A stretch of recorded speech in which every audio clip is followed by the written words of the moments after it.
손흥민 선수의 맨체스터 시티 이적 가능성에 대해 좀 더 긍정적인 시각에서 바라본다면 충분히 논리적인 기반 위에 가능한 시나리오라고도 볼 수 있습니다.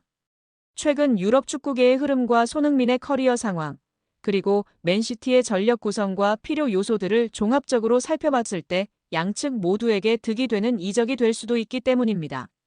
먼저 맨체스터 시티 입장에서 손흥민은 매우 매력적인 자원입니다.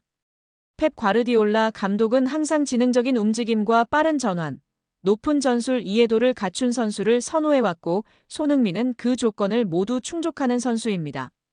특히 손흥민은 왼쪽 윙뿐만 아니라 중앙 공격수, 오른쪽 윙까지도 소화 가능한 멀티 자원이기 때문에 도쿠, 포든 등 기존 선수들과 조합을 달리하며 다양한 전술적 유연성을 제공할 수 있습니다.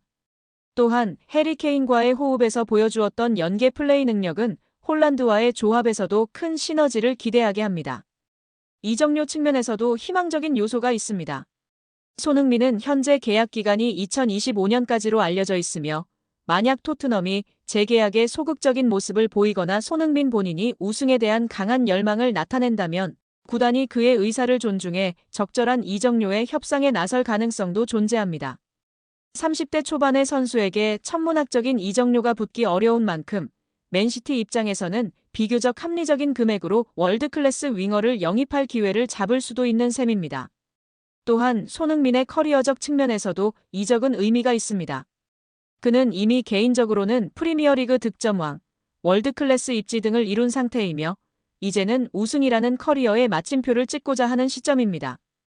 맨시티는 EPL, FA컵, 챔피언스리그 등 다수의 트로피를 매 시즌 경쟁하는 팀이며 그 안에서 손흥민이 핵심적인 역할을 맡을 수 있다면 이는 선수 본인에게도 엄청난 동기부여가 될 것입니다.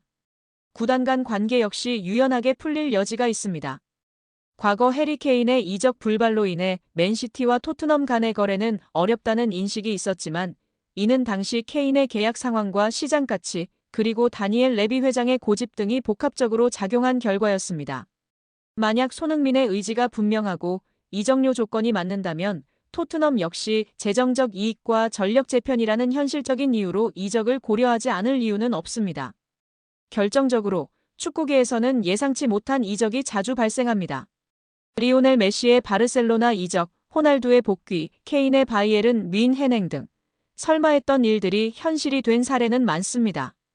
손흥민의 맨시티 이적 또한 그런 빅딜 중 하나로 성사된다면 이는 단지 한 명의 이적이 아니라 프리미어리그 전체의 구도를 뒤흔들 수 있는 뉴스가 될 것입니다.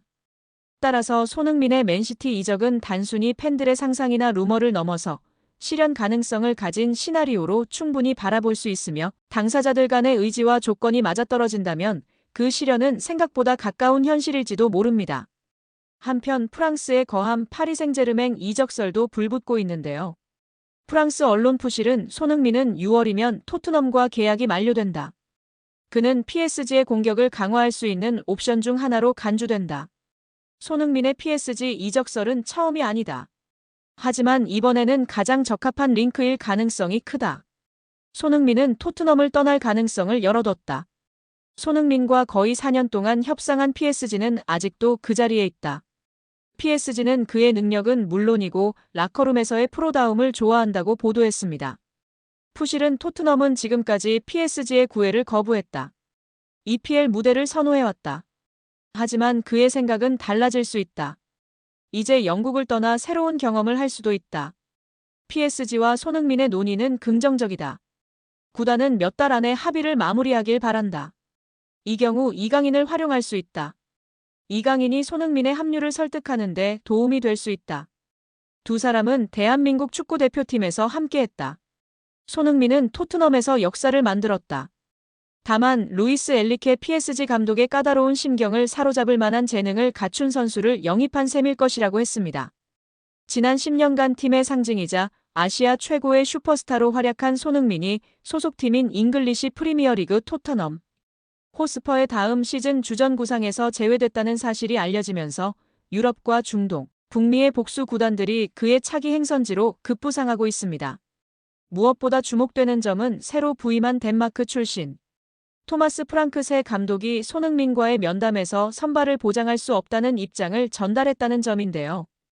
토트넘이 손흥민 없이 새 시대를 열 준비를 하고 있다는 방증으로 풀이됩니다. 이처럼 손흥민의 역할 변화가 구단 내부에서 공식화된 가운데 미국 유력 매체 디 애슬레틱이 사우디 프로리그와 미국 메이저리그 사커가 손흥민을 적극적으로 원하고 있다는 내용을 보도하며 이적 가능성에 무게를 실었습니다. 풋볼 런던의 토트넘 전담 기자 알레스테어 골드는 지난 2일 손흥민과 프랑크 감독 사이에 직접 면담 사실을 보도했습니다. 골드에 따르면 최근 프랑크 감독이 손흥민과 대면에 면담을 진행했고 그 자리에서 주전 보장을 할 수 없다는 뜻을 분명히 전달했습니다. 이어 골드는 손흥민이 잔류하더라도 출전 시간이 줄어들 수 있으며 반대로 이적을 원한다면 구단은 이를 막지 않겠다는 유연한 입장을 보였다고 전했습니다. 이는 단순한 기용 방식 변화가 아니라 사실상 이적을 고려해도 좋다는 우회적 신호라는 해석이 지배적입니다. 손흥민은 토트넘 입단 두 번째 시즌부터 줄곧 주전 자리를 유지하며 에이스로 활약해왔습니다. 2021년도 시즌에는 프리미어리그 득점왕에도 올랐고 리그 통산 114골을 기록하며 클럽 레전드의 반열에 올랐습니다. 그러나 지난 시즌 리그에서 7골 9도움에 그친 그는 체력 저하와 잔부상에 시달렸고 포스테코글루 감독의 전폭적인 신뢰에도 불구하고 예전만큼의 영향력을 보여주지는 못했습니다. 따라서 차기 시즌을 앞둔 지금 새로운 감독의 구상에 손흥민은 더 이상 핵심으로 간주되지 않은 것으로 보이는데요. 이에 더해 해외 축구 이적 시장의 공신력 끝판왕으로 불리는 미국 디 애슬레틱의 데이비드 온스테인 기자는 1일 손흥민은 크리스티안 로메로와 함께 토트넘에서 이적할 가능성이 있는 핵심 선수로 분류됐다며 특히 손흥민은 사우디아라비아 프로리그와 MLS 구단들로부터 높은 관심을 받고 있다고 전했습니다. 온스테인은 손흥민이 지난 시즌 유로파리그 우승 트로피를 들어올리며 목표를 이룬 만큼 이번 여름이 토트넘과 아름답게 이별할 최적기라는 의견도 있다고 분석했습니다. 또한 손흥민의 이적은 오는 8월 3일 한국에서 열리는 뉴캐슬 유나이티드와의 친선 경기 이후 결정될 가능성이 크다고 덧붙이며 향후 일정에 따라 거취가 가닥을 잡을 것으로 내다봤습니다.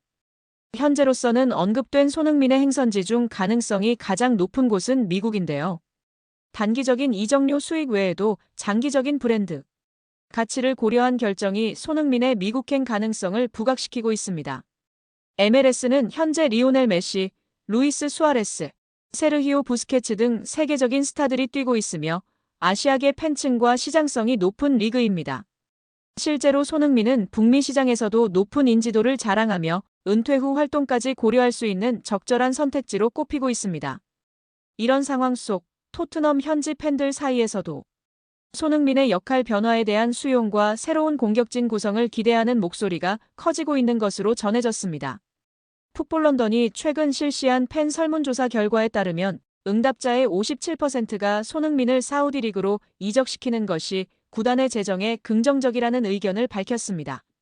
과반수가 넘는 팬들이 단순히 팀의 레전드를 남기는 감성적인 선택을 하기보다는 손흥민 매각을 활용한 새로운 대체자 영입을 원한다는 점은 손흥민이 더 이상 팀의 절대적인 존재로 남기는 힘든 점을 시사하고 있습니다.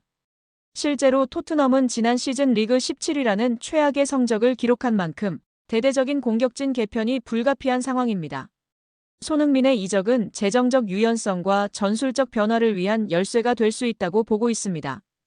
현재 토트넘은 손흥민의 이적을 강제하지 않겠다는 방침입니다.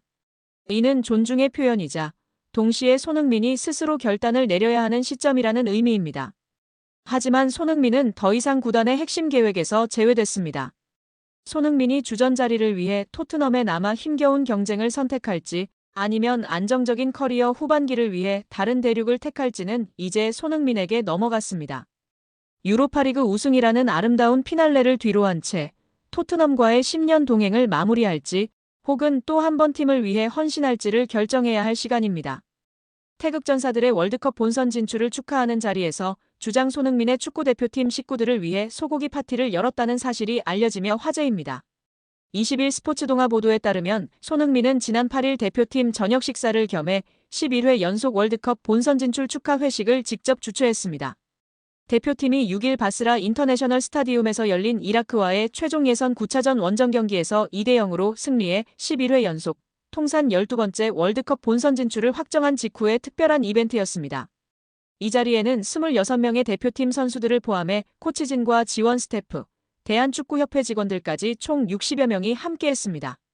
약 2천만 원의 비용이 나온 이 회식은 손흥민이 전액 결제한 것으로 알려졌습니다.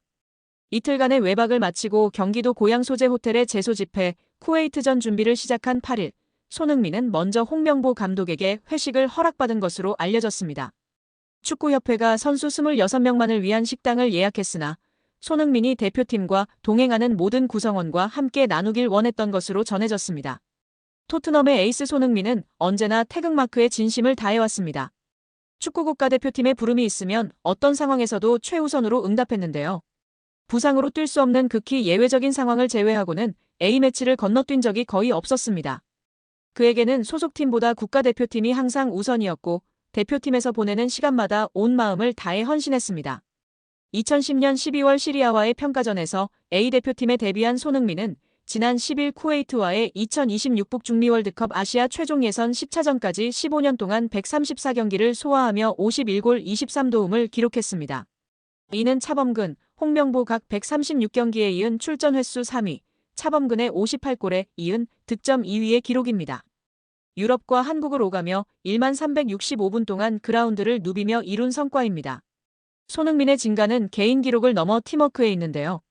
그는 처음 A대표팀에 발탁된 후배들에게 먼저 다가가 조언을 아끼지 않았습니다. 6월 최종 예선을 앞두고 홍명보 감독의 부름을 받은 전진우에게는 내가 넣은 모든 골을 봤다며 따뜻한 말로 긴장을 풀어주었다고 전하며 축구팬들에게 따뜻한 온기를 전하기도 했습니다. 또한 소집기간 생일을 맞은 동갑내기 문선민과는 고급 레스토랑에서 별도로 식사하며 축하해줬던 것으로 전해졌는데요. 정말 멋진 대한민국의 주장 손흥민 선수입니다. 앞으로의 월드컵 여정도 정말 기대되는데요. 부상 없이 맹활약하길 응원하겠습니다. 영상이 즐거우셨다면 구독과 좋아요, 많은 공유 부탁드립니다.